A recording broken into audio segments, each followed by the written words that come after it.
Hello and welcome to BBC Points West. The headlines this evening. The possessions of Holocaust victims being auctioned in Bristol. MPs say it's profiting from hatred and call for sales to be banned. I was told that one of the items that was sold was a passport of a victim of the Holocaust. I think most people would think that's quite distasteful. The school test grades that don't add up. Teachers challenge an exam board over the quality of its marking.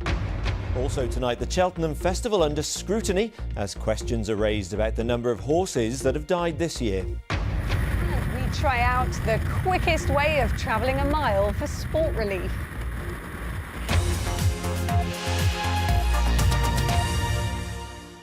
Good evening. MPs are calling on the government to ban the sale of Nazi memorabilia after the armband of a Holocaust victim was auctioned off in Bristol.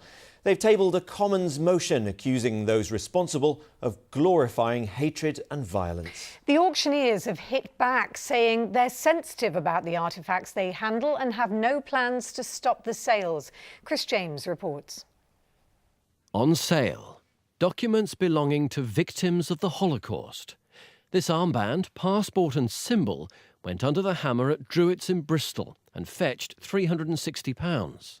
But now there are calls to outlaw this kind of material being sold in this country. It's already banned in Germany, France and Austria, and now MPs have tabled a Commons motion condemning the sale. All the well-known auction houses don't take part in this trade at all, and eBay, the most well-known sort of internet trading forum, doesn't take part in it at all.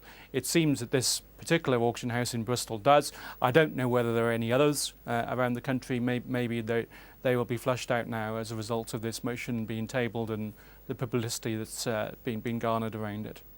It's not the first time a sale at Druitt's has created headlines. Last year they auctioned off Adolf Hitler's bed sheets. Exceptionally rare, they sold for £2,000 after a fierce bidding war.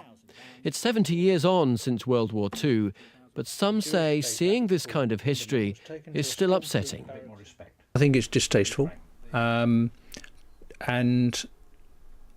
I find it really hard to understand people's motivation. If it's purely commercial, then it seems like rather unethical, because it's a bit like digging up body parts that don't belong to you and selling them. It's a macabre way of making money, a very strange way of making money. No one from Druitt's was able to speak to me tonight, but I have just received this email from one of the company's directors.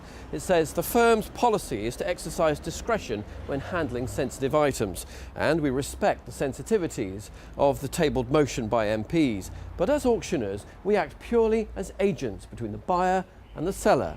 And until the law is changed, there are no plans to stop artefacts like this going under the hammer here. MPs are now calling on the government to bring in immediate regulation to control what they term an abhorrent trade. Chris James, BBC Points West, Bristol.